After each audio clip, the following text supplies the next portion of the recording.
People in attendance. Great.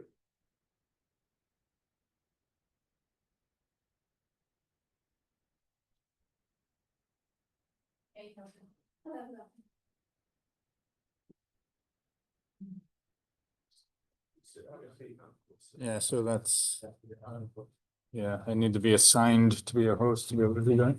Wait, no, who said I'll leave, Tony? Tony's assistant Kristen. Yeah.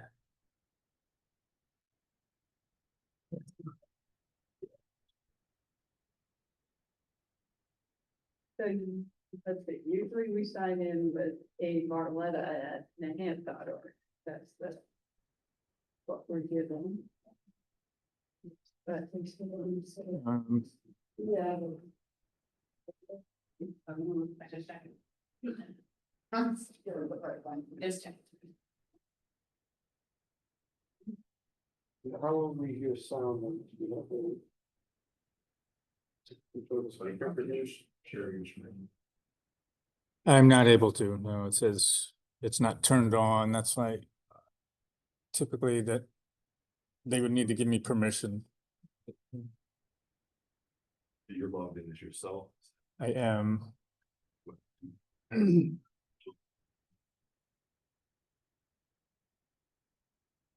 Well, we're on, in the meeting now, as far as, you know, obviously, Right, other people are. the settings, it's under. Yeah. I'm not sure how to do.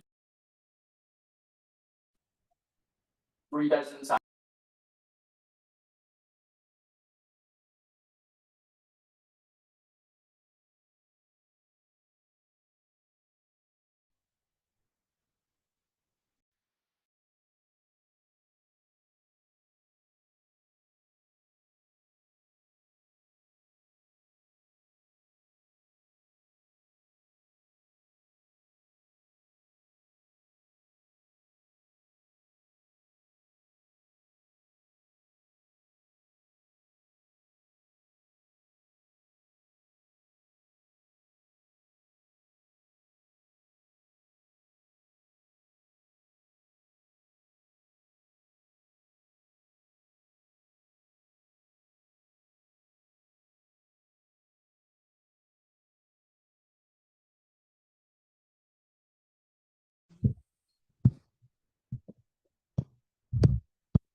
Up against the thing.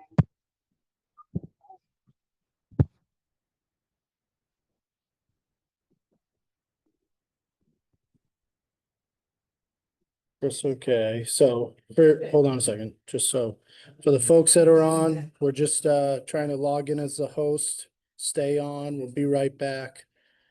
Just give us 1 minute.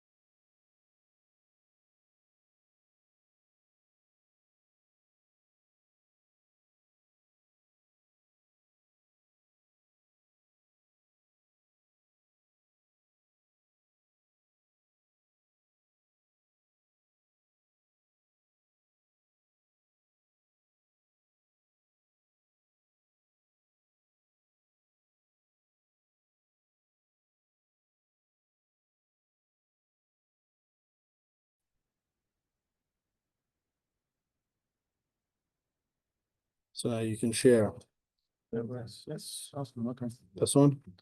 That and then, yeah, then. Great. And PDF behind it. Oh, wait a minute. You wanna share this? This is the PDF. Right here. Yeah, if you just, I can minimize the screen. That's fine. Oh, okay. Just put that down there, the little R. There you go. Actually, I'm gonna turn off that camera so they're not looking at my chest.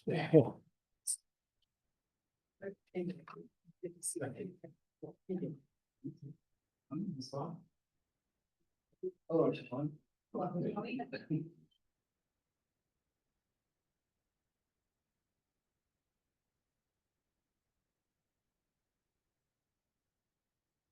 Okay, I wonder if can folks at home hear us? Anyone can give us a thumbs up? Yes. Yes, wonderful, thank you.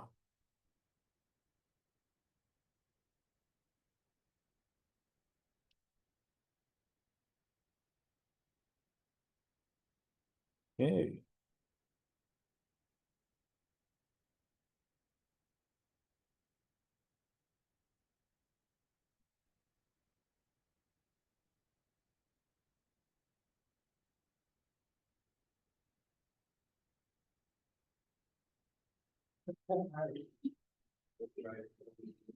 I'll go ahead and dive in. Start us off. Okay.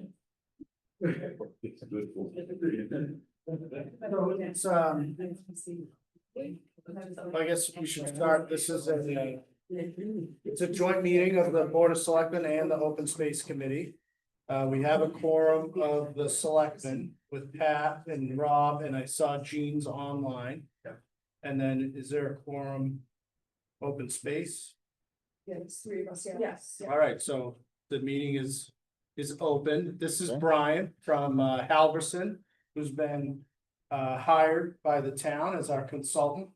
And he's gonna walk us through the progress that they've made with the Open Space Committee so far regarding the master plan, the recreational master plan. This was supported by a CPC funded article. And the Open Space Committee has really taken the first steps on putting this together. Is there, Trish, do you want to say anything? Or, No, thank you for coming though. This has been a long time in the making. As many of you may recall, there was an open space plan for this whole area, probably 10 years ago now. A master plan. Yeah, and that wasn't exactly well received in town. So hopefully that's why we've invited as many people as we can get here tonight to talk about what people want to see done. great, so. I think, I stated that the meeting is open, you know, we're in session, we have a quorum in both committees, so I think. Great, well, welcome, everyone. Thanks for joining us. We have more folks joining online. We're here tonight, we're gathering information, really.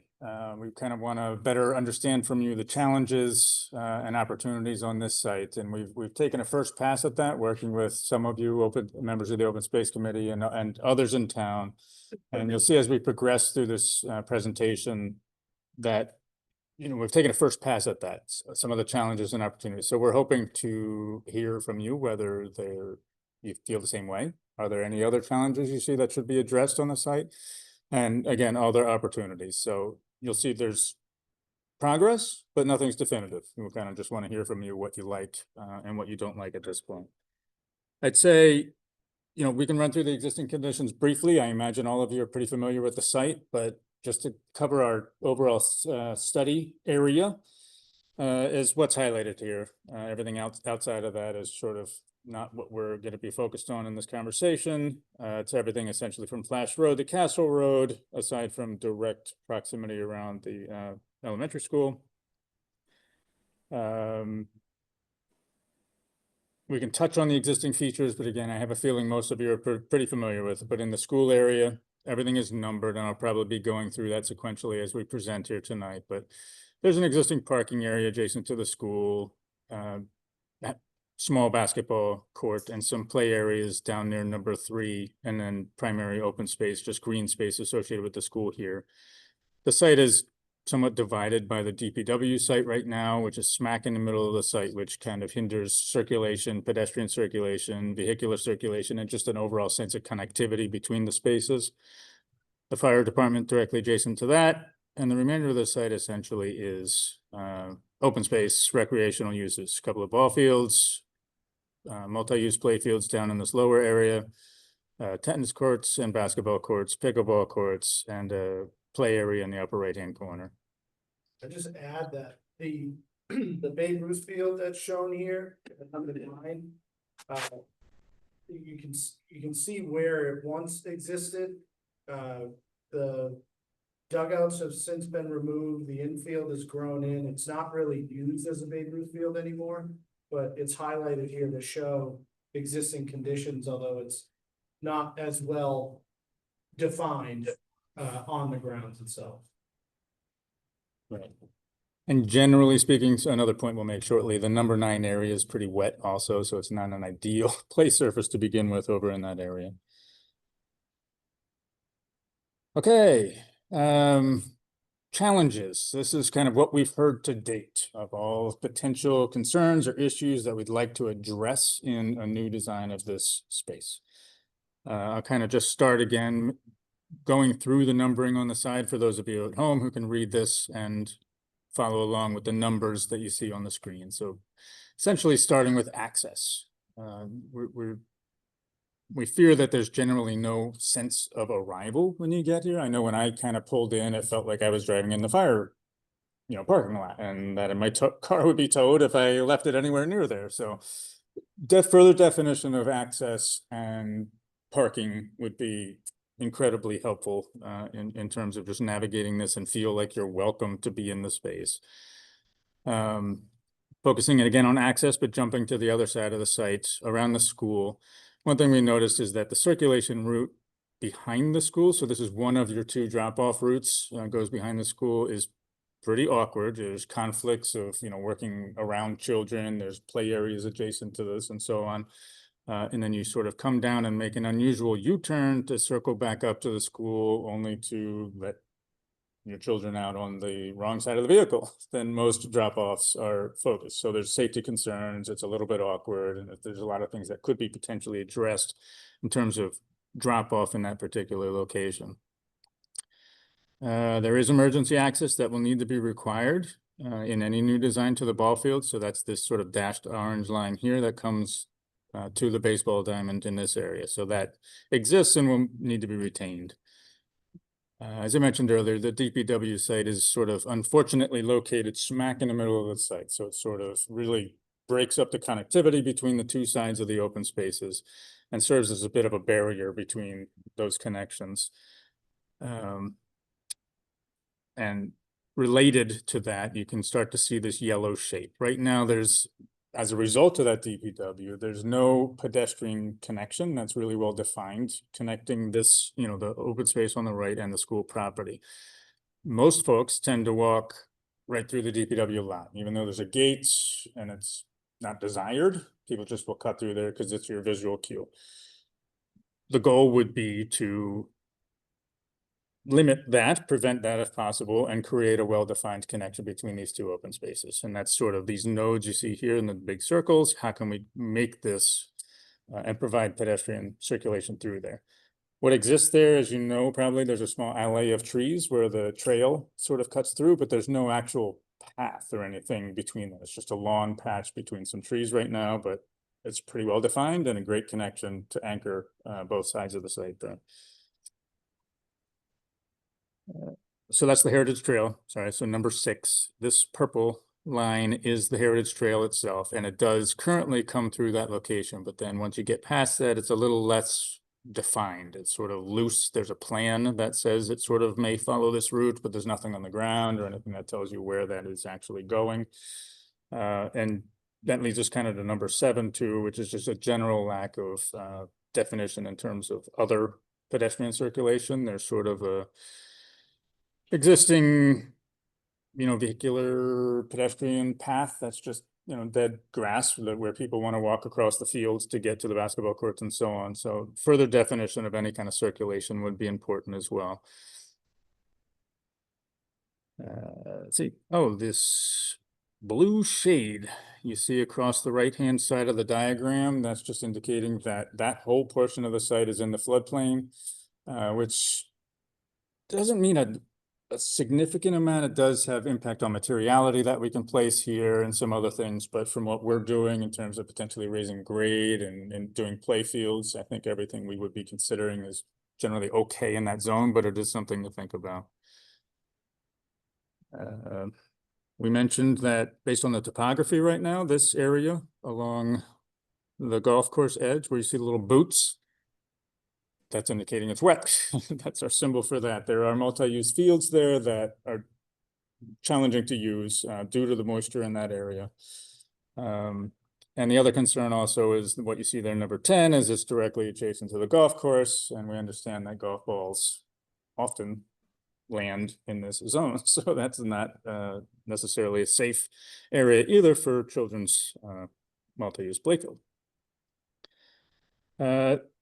So I don't know, do we want to see if there's any other challenges or thoughts there, or should we make our way to other ideas? So we can open it up and see if any of you agree with any of these notions that this is actually how this space functions. Is there anything else that concerns you on the site that we should be thinking about as we kind of develop the design of this a little further?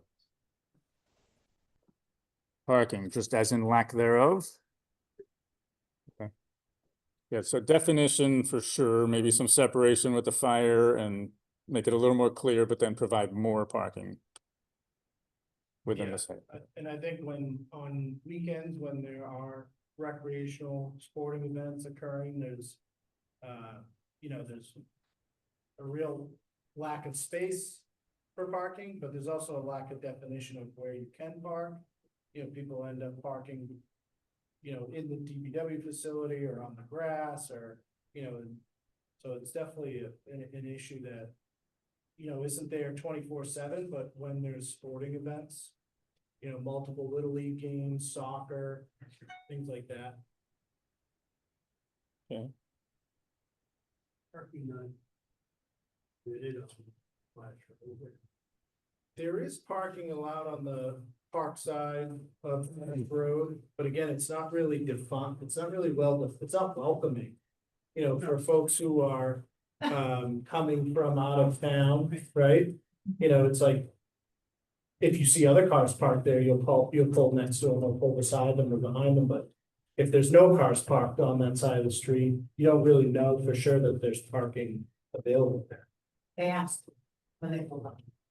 Can we park here? Panic area? So, When my kids were little, they could hesitate. On the Heritage Trail piece, one of the things that we talked about was, what's on the plan of the Heritage Trail is a singular linear path that connects from the Flash Road Heritage Trail entrance to, where the community garden is. And one of the things that we thought was that it was, underserving to this area was that it is a singular linear path. So we talked about, kind of expanding it where you could have multiple paths that allow for people to, walk in a circular motion, or it connects them in more of a direct line to the other facilities. Because they will veer off the path to go, fastest point from A to B.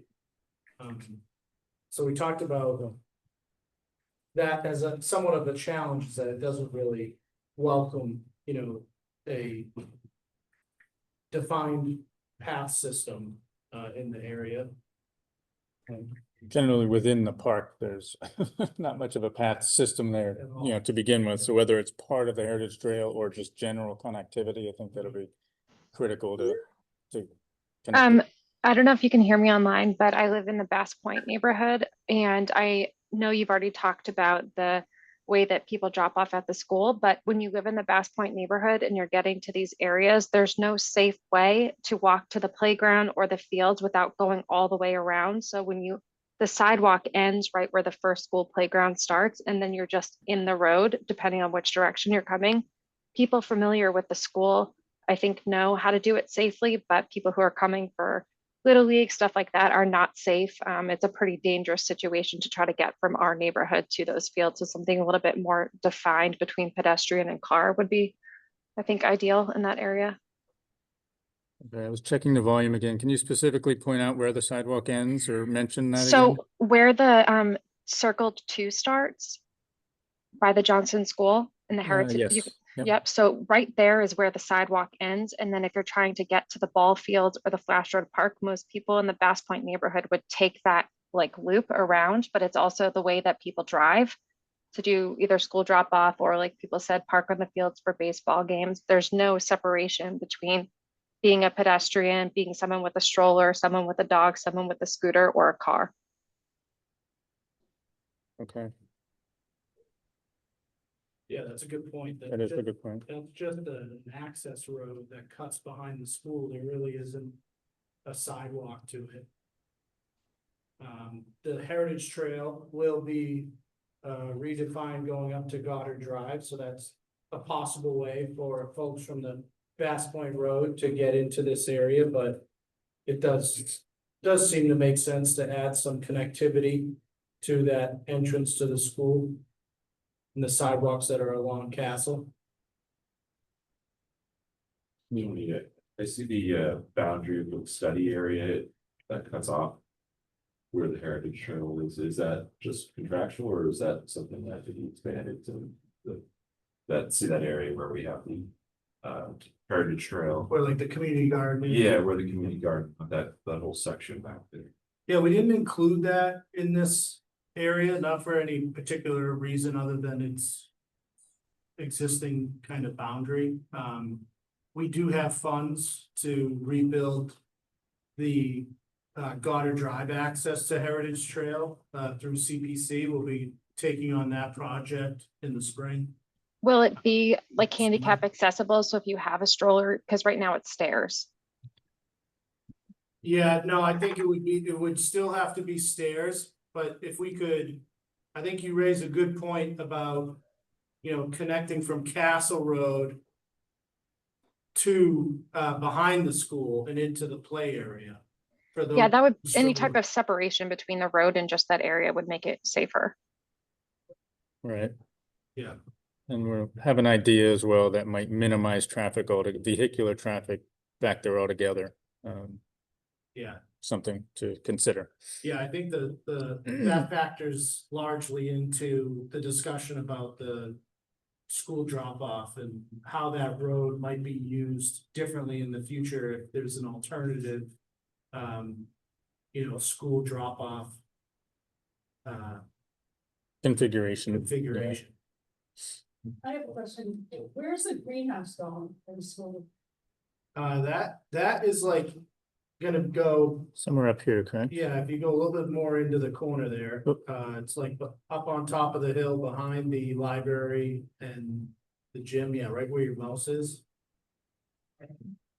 Right up. Oh, so it's up there? I Yeah. thought for some reason, something I read said it was over near the playground on the other side.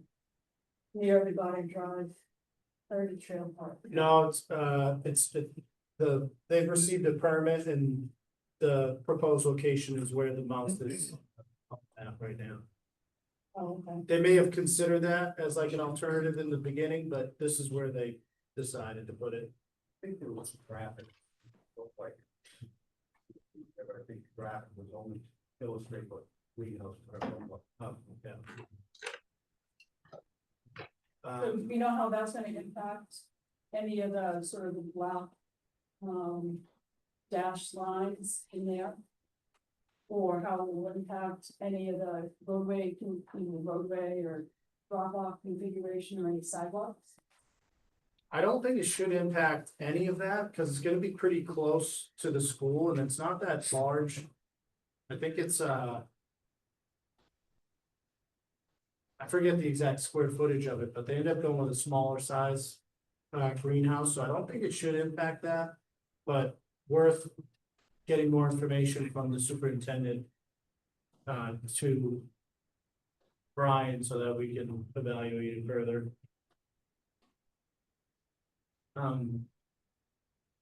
or Rob, I didn't even see you. Do I have that right?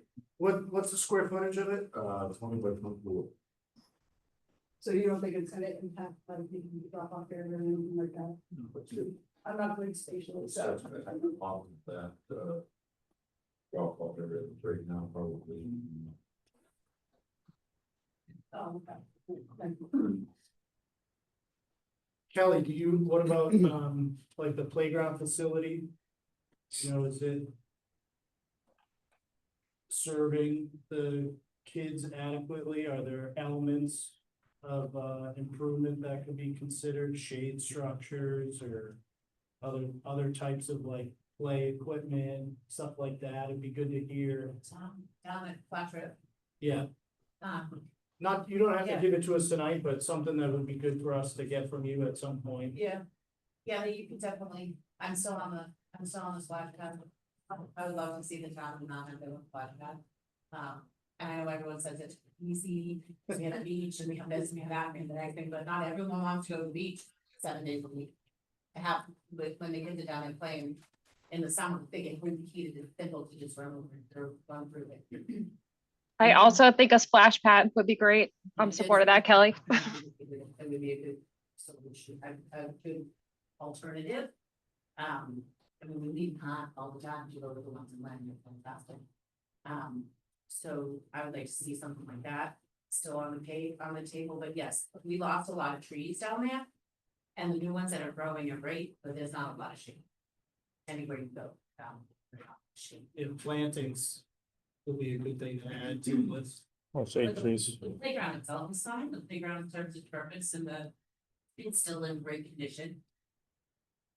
Some of the, as we have fixed, there's some problems. But some gaps down. Other than that, do good shoot.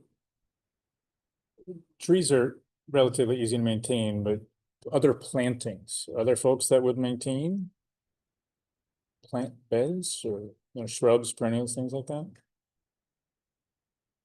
Or should we be thinking more broad brush, shade trees, you know, I think more simple? like shade trees Okay, is what yeah. I was thinking.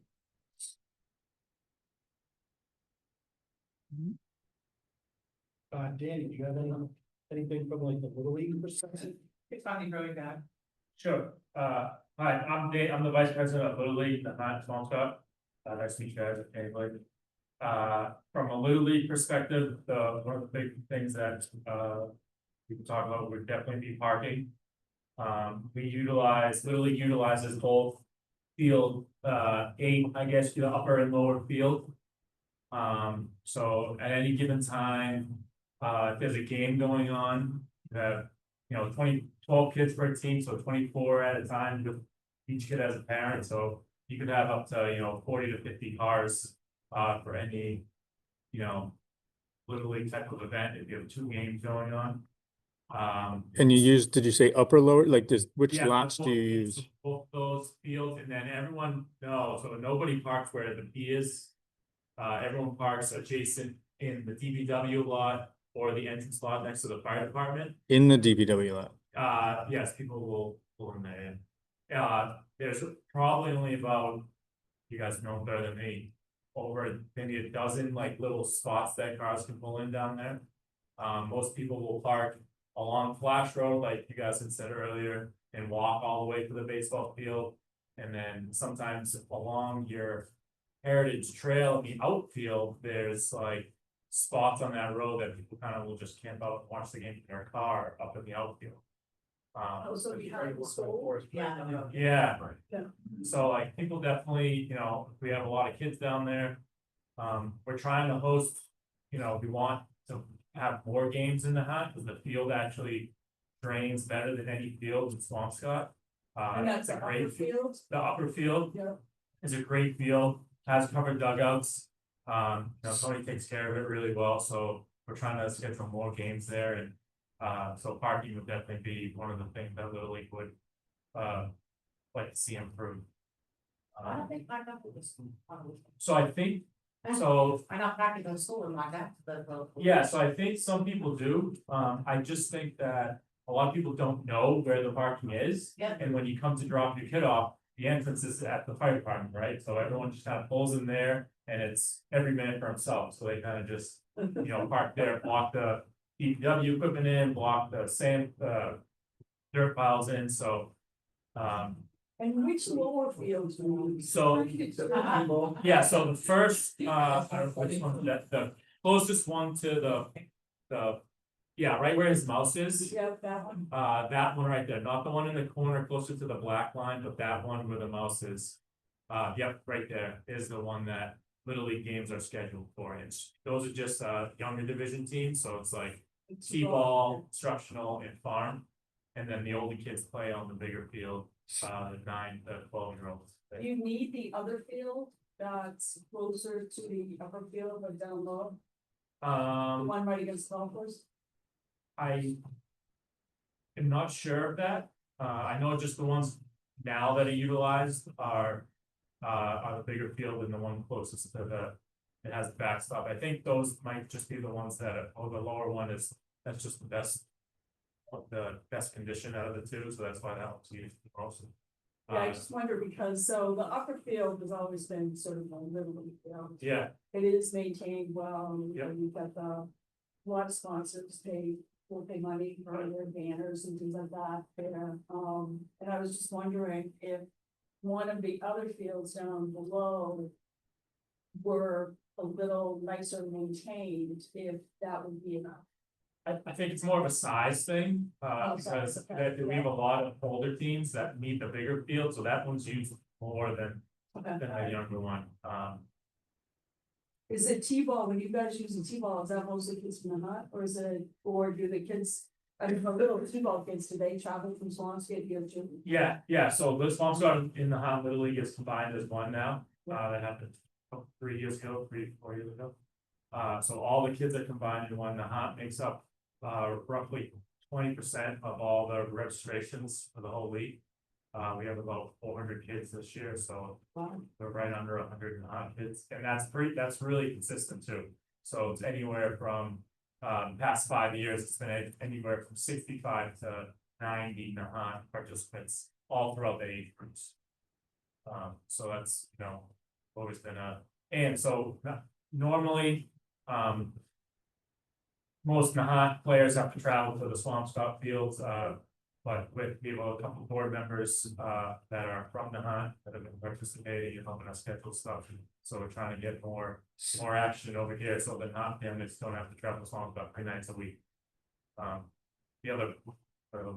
Yeah, we're working on, we got CPC funding, and town funding and Little League donations combined for lights that, there are lights at the upper field, but they haven't been usable for years. So to replace those lights will allow for, you know, right now they can only play until dusk, so by having those lights, we'll be able to have more games in the hot. Just for clarification, when you're saying upper field, that's this field? No, This one. So this one has lighting will be replaced there, but no new lighting over here. correct. Okay, is there a desire for that, or is that part of the funding or no? No, Okay, no, it's just the upper field. Yeah, Little League is happy to, oh, sorry. What time do the games start usually? So so it's 5 to 7, so there's usually, so the way that, it's been happening in Swampscott, this game at 5, they're usually a little less than 2 hours long, and then there'll be a game at 7, so 5 to 7, 7 to 9. The hot games are only the 5 to 7 time block, because of the sunlight. Lights would be an unbelievable advantage for, I think, the hot and Little League, to be able to schedule more games for the kids, because pending registrations, that number varies of how many teams we have every year. But we have a pretty large organization that's been pretty consistent for 10 plus 20 years. And Nahant is also, when you add lights to it, we would kind of mimic what kind of happens at the Swampscott DHC field with lights, and it gets used for community events. Lease it out to club baseball teams that have tournaments and stuff like that, so revenue, creates revenue for the town as well. Even with your adult softball leagues and events leagues and women's leagues that also need lights. So we'll definitely be, and Swampscott Little League would take it upon ourselves to work with Tony on other aspects of upkeep of the field now that we're combined. So for example, in Swampscott, just renovated all the dugouts at Phillips Park, which was like a $75,000 thing that Swampscott Lily and Swampscott DPW worked together on. Keeping up with the maintenance in the field and the grass and everything, so work closely with you guys to, you know, keep that field as nice as it is and make it a little bit.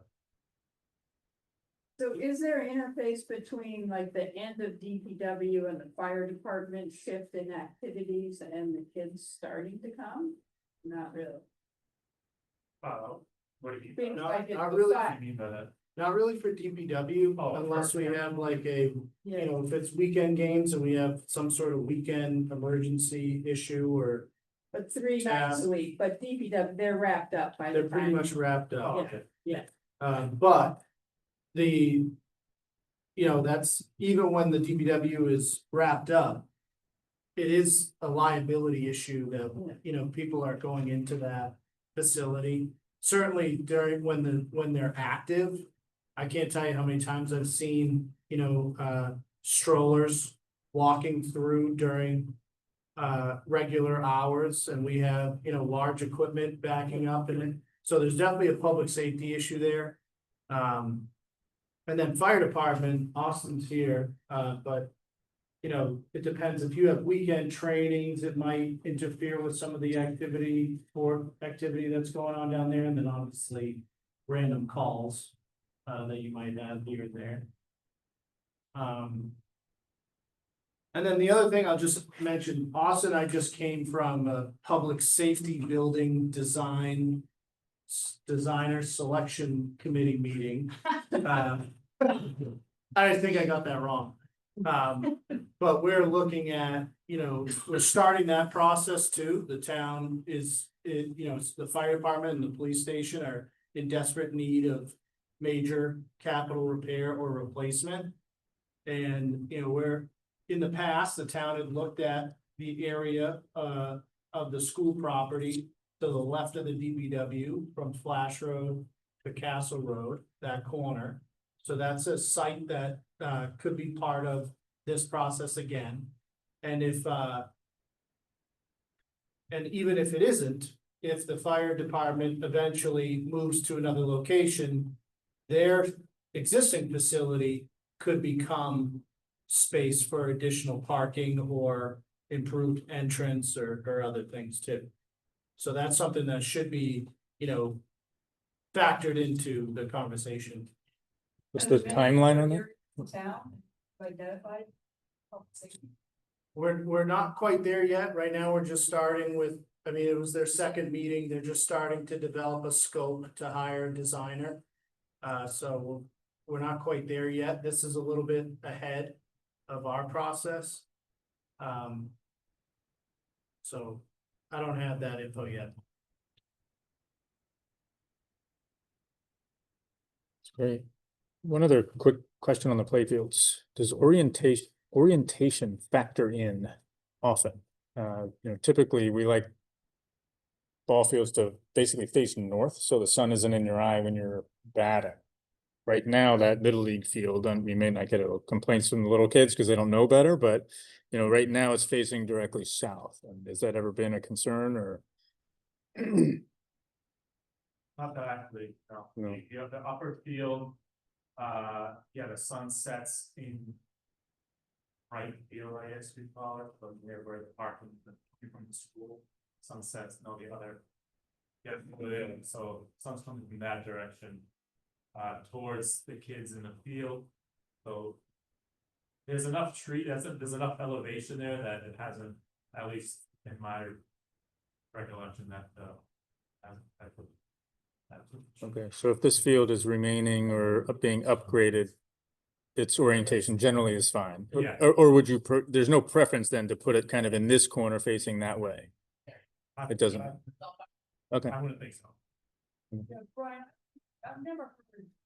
Roads are so long on I never heard anybody complaining about the orientation of that field. Oh, yeah, it would take a lot, I think, actually, if you wanted to move that, I would spend your resources in other areas. And that was one of the controversial parts of the earlier study of Flash Road was moving fields, and a lot of people were paying for that. Okay. That's what And are we considering keeping this field? It's a little overgrown right now. Is that used at all? I think we would, I think we're gonna keep it for now. Okay. You know, again, I think the idea of this, or the approach that we're trying to take here is, you know, start with recommendations that aren't major, you know, costs to the town, trying to live within our means, you know, changing existing ball fields. Those are major cost impacts, so, you know, we want to try and live within our means, I think. Mhm. And it does get used, that smaller field does get used.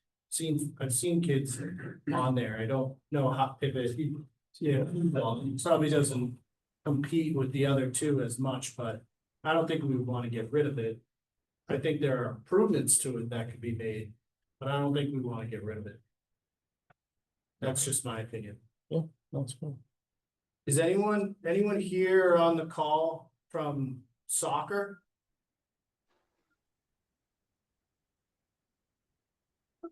Hi, my name's Ben. My uh, my daughter has participated in soccer. She participated 3 and 4, so we do soccer, and the fields kind of move around depending on which age group they're in, but there's usually a big group. I don't know the specific numbers of participants for that. Okay, and they move around where the number in 10 and 9 are, or do you mean they move around? Uh, Other, Good question. No, you're looking at the fields, just to the right of where 3 is, so that smaller field that right to the right a little bit, right there, and then closer to the fire department, and then to the right. So really starting here all the way over to the right. So it'll just depend on the age group.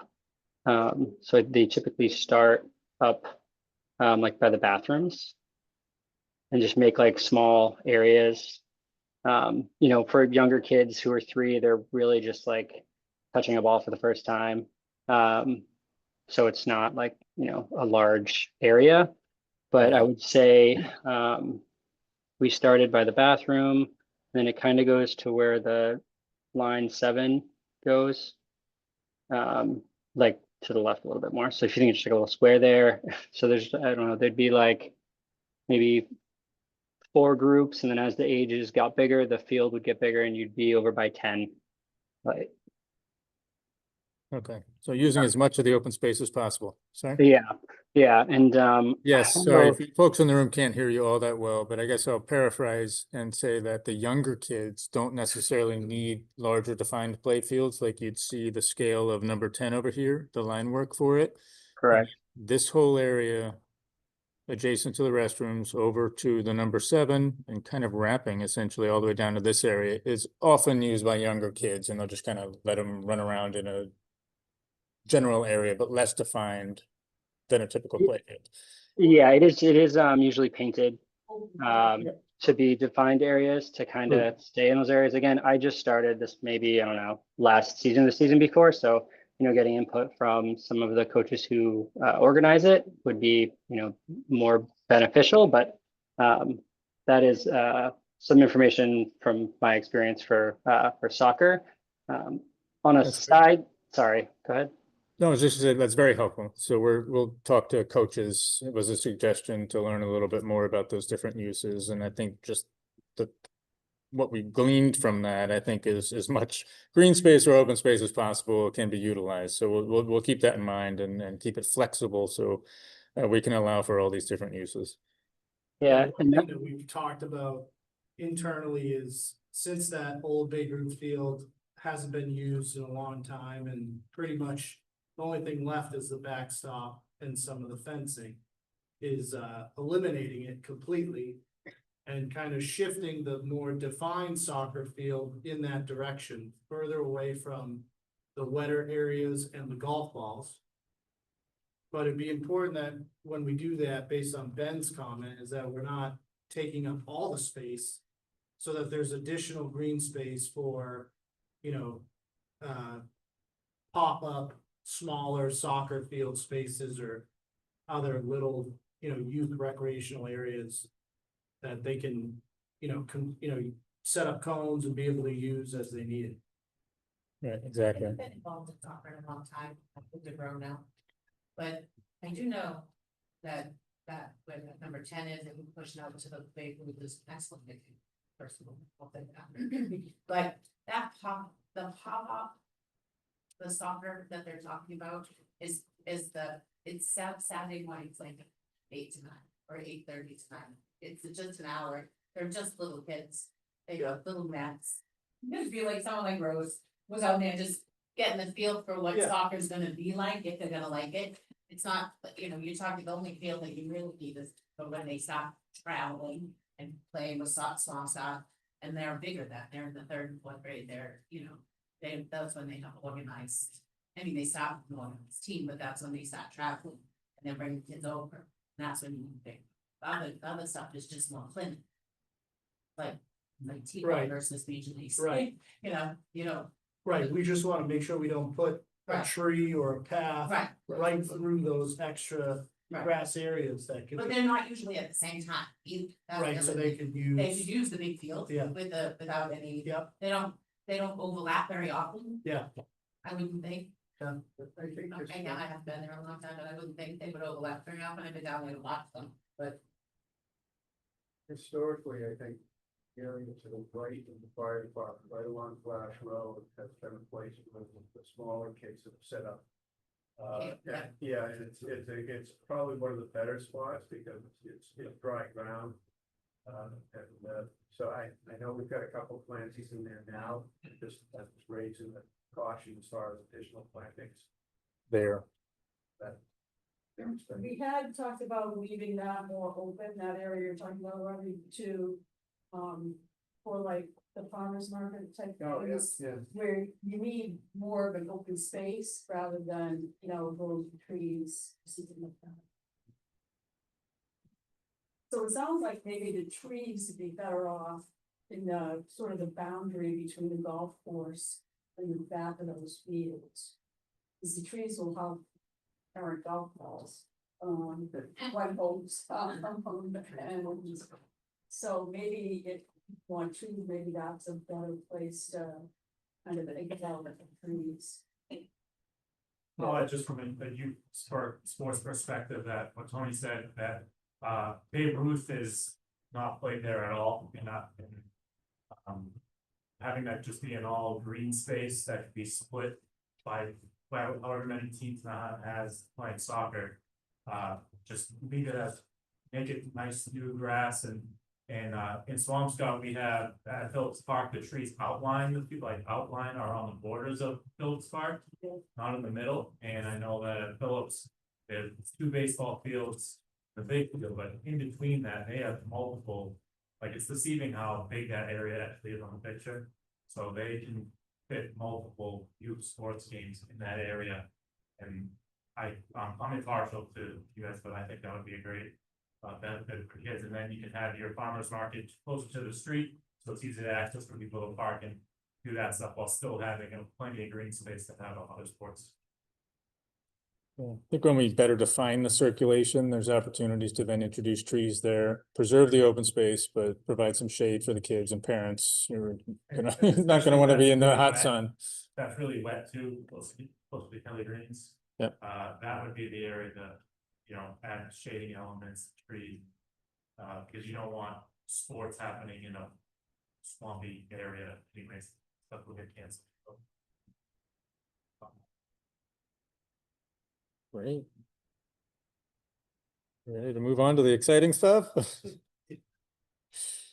right, so first pass at some of these ideas. Again, these are open. There we go, to feedback and so on, but I think we incorporated some of the things we've heard to date. It's a little confusing again, a lot of numbers everywhere, so I'll just kind of go sequentially through this again to better understand this in a little bit more detail. So number 1, I think the biggest issue again with this site is lack of connectivity between the two sides, as we talked about. So let's just define it. Let's have a circulation route for pedestrians so we can connect the school to the park. There is an existing LA, as we discussed, which is very suitable for a well-defined path there that would go through the middle. You know, this is obviously still diagrammatic, I'll say. So when I show an orange line cutting across here, that doesn't mean that's exactly where we would be proposing a path, but it's more of a diagram starting to develop about what things could go where and so on based on feedback so far. A minor change, but again, we all mentioned that the DPW has such a significant presence here that it's confusing to folks as they come in here, and it's also, you know, people walk through it and do other things. So we would look into measures of limiting that and limiting its presence on site. And one suggestion there is removing some of the asphalt at the entrance, because there's no reason to have additional asphalt to either side, because aside from people parking there or themselves parking there, all it does is open it up and add confusion to the whole situation. So we can turn the focus inward to the site by closing that off, planting some trees. So you're sort of screening the unsightly yard as well, turning your attention inward, and then hopefully better defining circulation around that. Okay, so this is a big one, the improving the circulation of the drop-off. So we mentioned that it's very unsafe. Someone mentioned online that right now there's vehicles and pedestrians all kind of circulating down this fire lane, essentially behind the school for drop-off and access to the playfields. And then there's awkward configuration. You have to kind of do a U-turn to head back up in this location. An idea that's being discussed out there, and this would have to be vetted with a new fire location if that were to exist, is adding a connection to Flash Road. So you could enter and leave from Flash Road in this location, safely come through around a new drop off so that children are dropped off safely out of the right side of the vehicle onto a drop off area, and then circulate back out. That would remove all circulation behind the school, adjacent to playgrounds, you know, everything else that's back there, and just keep it completely separate and safe and just generally well-defined across, you know, back out to Flash Road and or Castle Road. If you would like to kind of depart that way, that would still be fine. So as I mentioned, vehicular access would become emergency only. So this addresses the separation of pedestrians and vehicles. I think folks, we could add a separate sidewalk, obviously, but if it's fire only, that means pretty much no one is allowed down there unless there's a fire. So theoretically, you'd be pretty safe using that as a pedestrian access. But we can look into further definition or separation if that's still desired. Improve the parking lot configuration. That's number 5. Okay, so that's, as we discussed earlier, this needs definition. It needs separation from what's fire, what's DPW, and it needs to be much more welcoming. So is there a way to configure the parking lot such that, you know, it's very clear where the fire department would park? There may be an extension of parking around the building a little bit to add parking that's clearly more utilized for playfields and so on. So that could be something we study. We'll have to maintain the fire access as we discussed. So that's this dashed line here that pretty much needs to stay. So that'll factor into circulation. We mentioned the Babe Ruth ball field being underutilized. So that was in this location. Oh, you see the dash line of it there. As discussed, it seems like the best solution there is to bring the multi-use fields, which were down here, up into this general location. We're showing one field right now, but generally speaking, that can be expanded. This whole area, you know, is lawn and can be used by little kids, smaller groups, different size teams and so on. But the intent being raising grade in that area to help with drainage, pitch it appropriately to either side in a way. So it's actually a functioning field, allowing this area down here, which is wet, to again become a planted buffer. And, you know, we could still fill some of this area too. So we could just generally make that a little bit bigger in general, but pull people away from the golf balls and wet ground.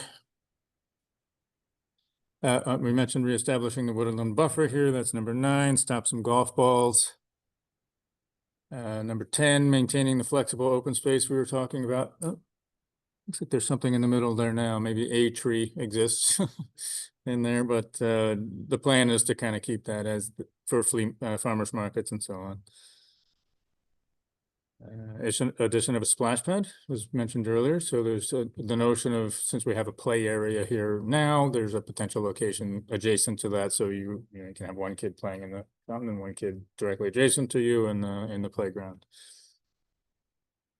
And the final thing is, if this road were to, cut through in this particular location, there are a couple of existing play structures, which I guess were relocated to this area right now. They're not, in resilient surfacing or anything, just maybe some, bark mulch or something. So that what's there would need to be relocated, and that could, be designed to be a little closer to the school, or, a little nicer in that zone. But this was our first, kind of pass as a team, like downloading thoughts and getting it on the plan in terms of ideas to how to implement some fixes here. Nothing significant like we're talking about, new play fields and other things from a cost perspective, but would address a lot of concerns that are raised. So if there's any thoughts in agreement or disagreement, we'd love to hear them.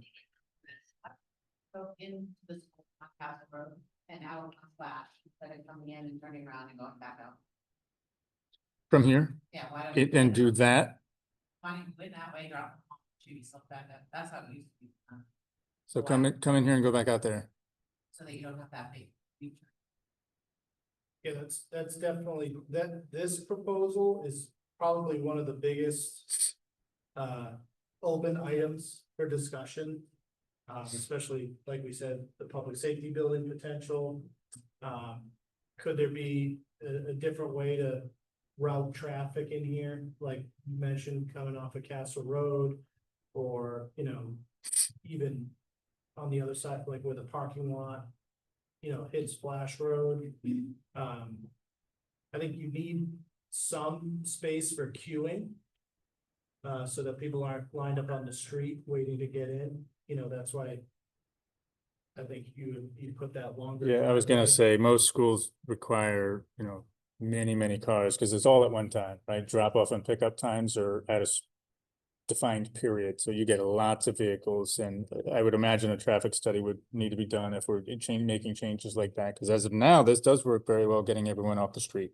So the traffic is alleviated in your neighborhoods, but it's awkward. There's pedestrian safety conflicts, and letting your kid off the wrong side of the car into, in the traffic is never a great idea. So there's downsides to what exists, but that would have to be factored in, the queuing aspect of that. Yeah, that's definitely one of the largest open items, I would say. This is just an idea. And there's challenges with this idea. So it's not the perfect solution, but it's just kind of highlighting or trying to get us to think about potential alternatives to having, cars queued up behind the building in the fire lane and then taking that hairpin turn up the hill. That shouldn't be done legally, but you have to keep in mind, when you're thinking about this whole traffic thing. I've been at the Johnson School way too many years, because I'm a teacher, so I'm still here every single day. It's not like a regular, you're not talking like a giant thing. You know what I mean? They're up that, you don't have as many cars as you, and they don't do drop. Parents don't do drop off, they park, they wait, they sit on the side, they're not driving through dropping off. You'd have to implement that if this, like, school would have to, of course. You have to just drop off, like, just drop it, go, keep going, keep moving. So when you say they park, they stop on Castle Road, or they go to the parking lot, or they just kind of go wherever they want? They park all the way down the hill, around the Forest Park playgrounds. They park double park, they over park, they triple park, they're parked on the side, they're parked in the community garden, they're everywhere. They're everywhere.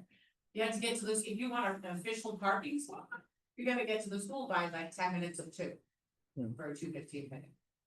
It's actually not uncommon at the bigger schools too, because nobody wants to wait in the queues. They'll kick their kid out on the street nearby and say, go for it. So yes, very, very common.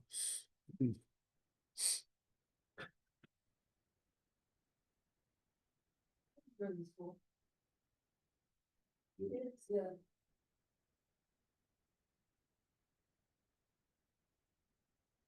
Does that include most of it?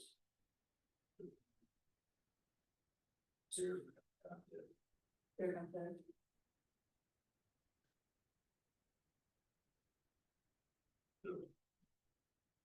Yeah, yeah.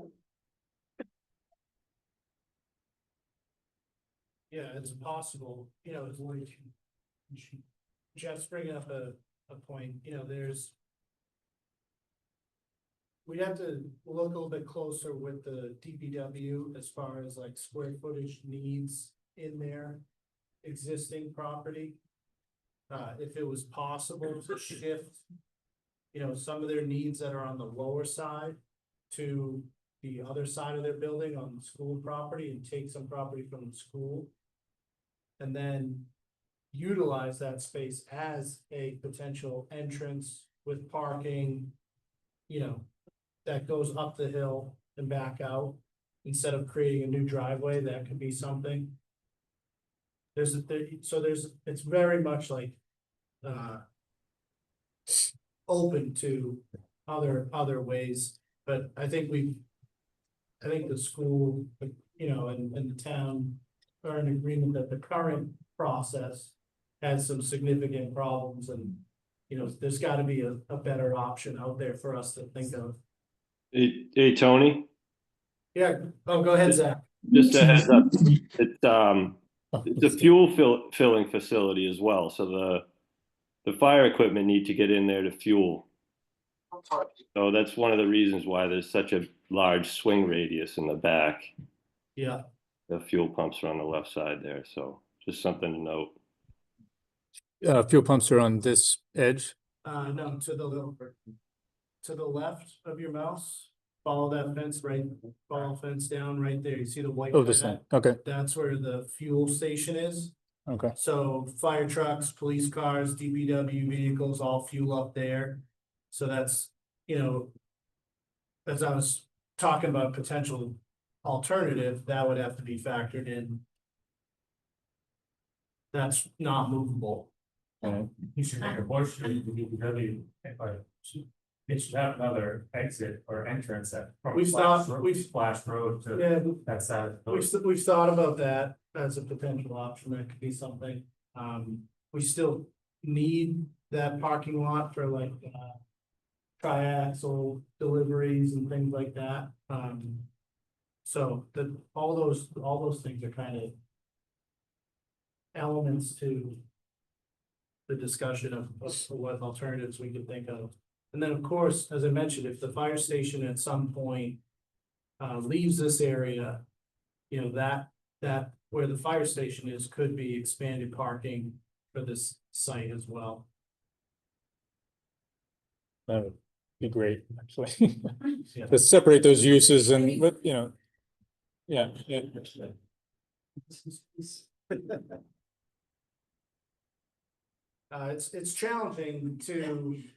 It's challenging as a town to time all of these different planning activities together, between this, fire, police, housing issues, zoning issues, it's hard to layer them all up perfectly. It's kind of an impossible task.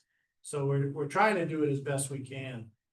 But they're all, kind of have to be lingering in the background as potential I mean, changes. In the one future. thing for this, if you wanted to sort of reduce the scope and just focus on the fields and the pathways, is if you take the school out of it, you take the school access out of it.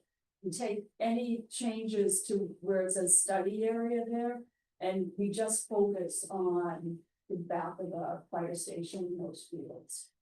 And then the money, I think, would be easier to raise too.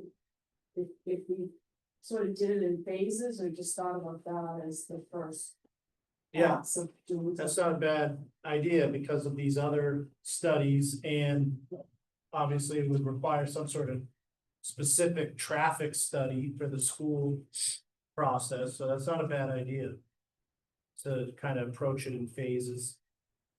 I think that's a good idea, and I think, but it's, you don't want to lose sight of the bigger picture. Like phase one doesn't want to be looked at separately from the potential for this other stuff to happen. You know, for example, if we are able to take a chunk out of the DPW portion here and put it over here or somewhere else, that would be a great change, because then you'd have a very strong pedestrian corridor along here, and that would just be leaps and bounds.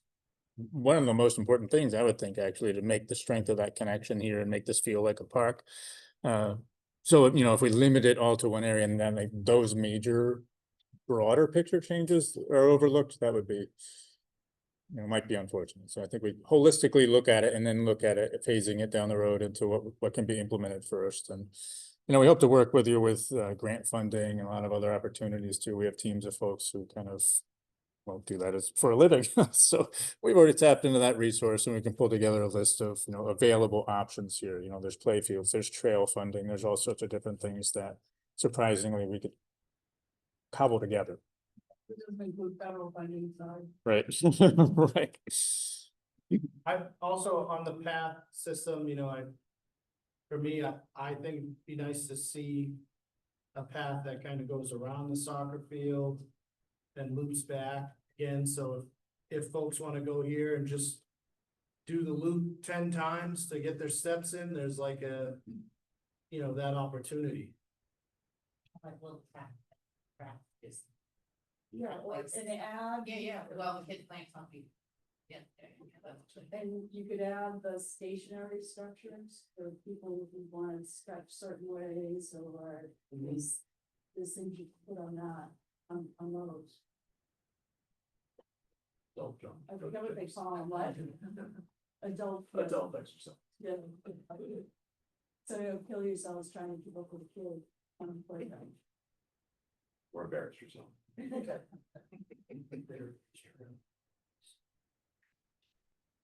Yeah, the heritage trails, signage, obviously too. But yeah, I like the heritage trail. I think the heritage trail, like being defined, is important, but then having alternative branches and trails that kind of connect to it would be nice. Again, if I'm, you know, trying to get to the tennis courts from the, you know, the entrance of Castle Road, I'm gonna cut across the grass to get there, or I'm not gonna take the heritage trail all the way around and then come back. I'm trying to go, so finding ways to define that, and like make that opportunity, I think would be helpful. We definitely can look into past systems, whether they're all heritage trail. Right, and they You know, might that be of just- different material, Right. you know, maybe. Depending on. Like where they're located in the wetland area and, you know, that sort of stuff, but. Defining them differently in material would help with that too. Yeah. You know, showing what's the heritage trail versus what is just recreational path.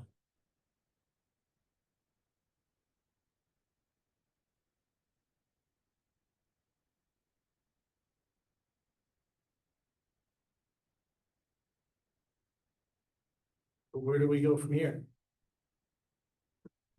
Well, we can digest some thoughts. We can refine this a little bit. I think it's a question next round. We'll come back, like I said, with some grant ideas, and we could discuss, you know, the level of implementation, I guess. And I think we still want to have a master plan similar to this. You know, we can maybe, you know, refine it and do some things, but this is the pretty good direction, you know, in terms of where we're headed, but just something to make some decisions. But we'll come back to you with some of that thinking, and certainly about the grant funding and other things which we're digging Hey, into. we can publish this on our website with, you know, some email address for folks to submit comments to. That'd be great. Yeah.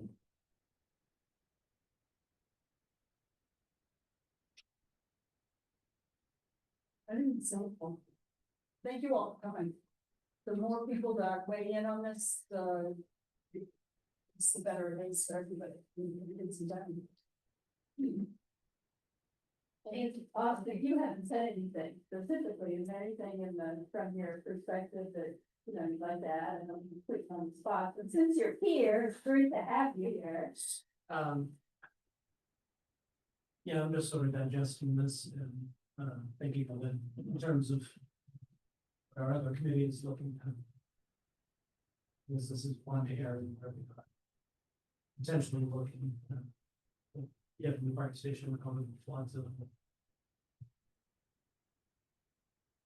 Possibly combined with the station. But just from working in that area, parking.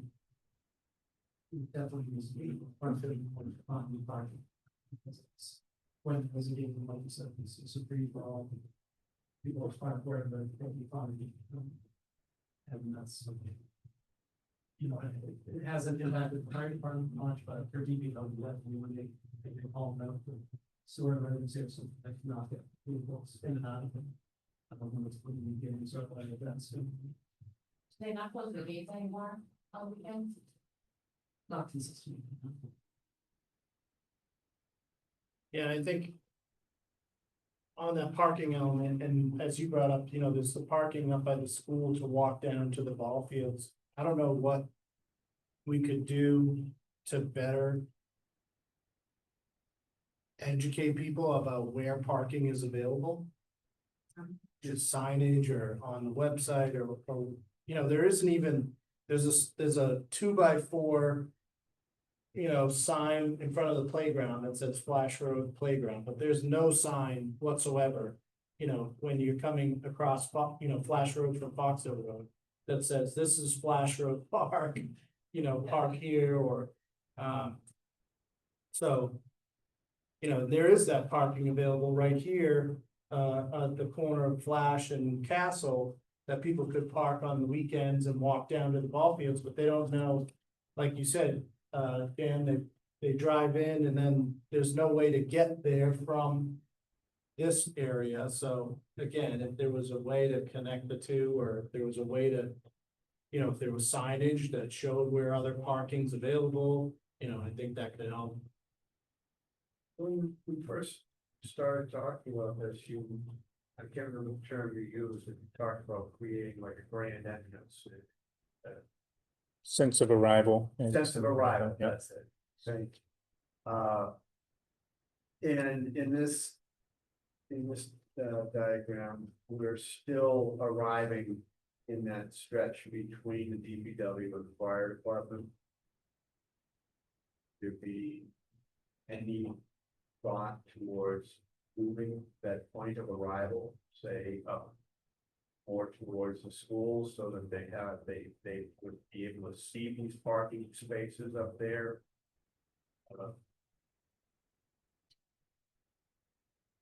That's a good question. It's different property owners. I don't know if that matters. It's different uses, like if you're encouraging folks, because if you combine the parking, for example, then during the day when you want students or faculty or something to park there, you're opening that up to everyone else, ball field taking that spaces. So it's good to somewhat separate those uses. But it is a challenge, and I think we are faced with signage, maybe parking configuration changes, narrowing the entrance, having a big gateway. I'm trying to think of the fire department stuff, because to me, it felt like I was parking in the fire department lot and I was gonna be towed, when I went there, so. That's going to be a challenge no matter what, but I think the best thing might be like a much more defined parking lot beyond them and signage. To your point. Or even if there was like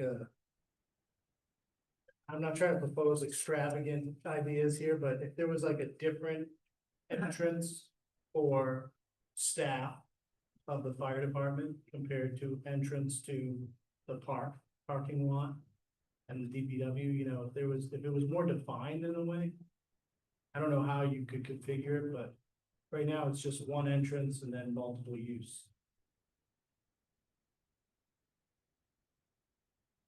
Again, if the fire department was moving, how much are you gonna invest in that? But like if the fire department staff parking was on the other side of the building, you wouldn't have as much of that conflict in the main parking. For an example, I'm not suggesting that's what we should do, but just to kind of get you to think about if there was a way to really define the parking areas for the particular uses, it might help a little bit. mean, one of the things that's hard about parking right here is there's no entrance, there's no entrance off Castle Road anymore, don't you have to go behind the school? So a lot of people, especially, you know, if you're coming from Swampscott and you're dropping off kids, you have no idea where you're going. And so the main the main entrance right near the DPW and the fire department becomes it is your main entrance, really. I mean, if you can open up an area so you can get in and out sort of where that orange circle is, that might be better. I mean, I think in the for people in the hot zone, that's gonna be a huge bone of contention when a lot of people who get there first see all this parking next to the fire department and don't appreciate, I think, how it gets really congested. And everybody's so used to going in there that, well, get there early, or, you know, then you park on Flash Road. I think I don't wanna be a naysayer here, but I think until you get the fire department thing straightened out, I think it's gonna be really hard to change people's attitudes or the way they've always done things. Until something much bigger changes. If you could create, like, an outsider, so you tell me to be quiet if you want. I'm in the, you know, non-construction architectural design mode, and you can create continuity between the two roads. Kind of like what he's proposing, maybe just not with the horseshoe, like a turnaround. And there is dead space behind, in front of the Little League field that you could block off DPW property. Create another entrance for DPW only, and then right where Heritage Trail kind of cuts through. From there towards the baseball field is kind of dead space that, you know, you could create the entrance next to the fire department that comes through and then come out where you can't enter now with a double, where this red circle is, just to get people moving through your space. And then where he has the new parking next to the fire department, closer to the little field, I definitely think you should do that, because that's where the bathrooms are down there. That's just a green space that no one does anything there, and you could easily fit 12 cars down there, you know, with parking there. It's just my 2 cents that it seems like there's, like you said, not too much continuity between the whole park. So by creating at least another entrance that can come through, would alleviate the congestion for sure. May I just ask a quick question, which is it possible to do the traffic report during this current academic year? So you'll have that real data to analyze what the actual traffic flow is? What's the question? Can a traffic report be done to better understand the traffic flows to make decisions for this? Yeah, I think that's definitely the next step. It's not included in the current budget for this master plan. But that weighs into the phasing approach. Where, you know, that could be part of phase 2. Is getting some funding for a traffic study.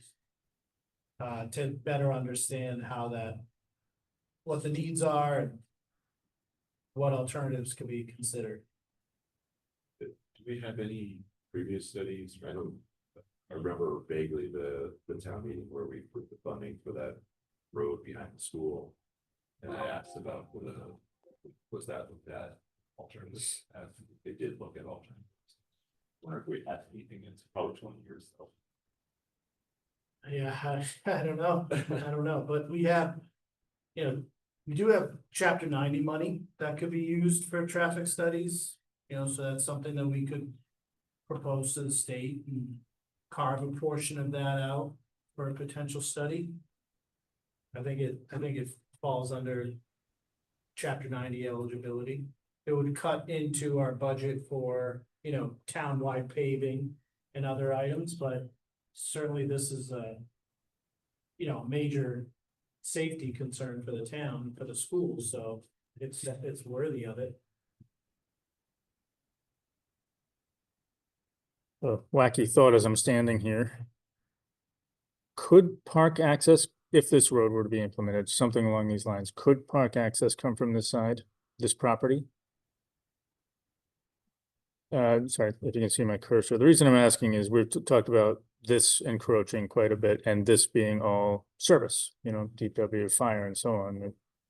Could this be all service? That entrance is only for fire and DPW can claim some space here that's needed. And then you bring a nice loop road to a parking lot, you know, kind of a nice long parking lot that just. I think we gotta look at it a little bit closer. I don't think it's off the table. It's possible. Again, that road out to Flash Road kind of layers into the whole public safety building study that we're looking at. Yeah. That would be ideal. This is Zach from the DPW. It would be ideal to keep people out of there altogether. I mean, between the fire department with the emergency operations, I mean, it's a 24/7 operations for both them and us. So it's going to be challenging if there is an emergency during one of these events. But So could he's there saying it be- would be ideal to separate it, right? Yeah. Yeah, I think, this, where this P is here, like if almost we could close this off for just DPW and fire and provide other access elsewhere, you know, maybe. Or on the other side of the fire department. Yep, maybe the access is there to a parking lot and a lot of this could become parking, like you can almost picture one really long parking lot here with its own entrance, you know, defined park entrance, and then this becomes fire and DPW only, small, don't mean to diminish it, smaller sign, and less of a draw for folks, but something to consider. I think it'd be good for us to sit down with fire and DPW and get a better understanding directly from them of what their needs are, and that'll help us understand the limitations.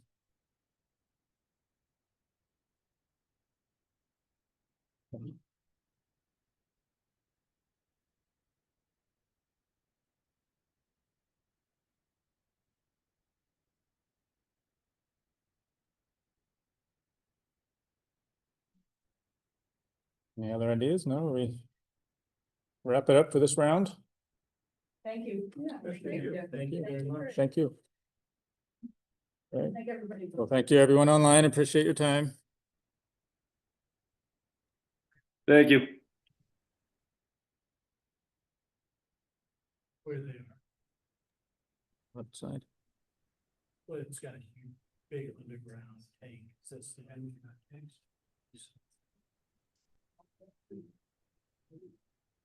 Yeah, gas. You could adjust that.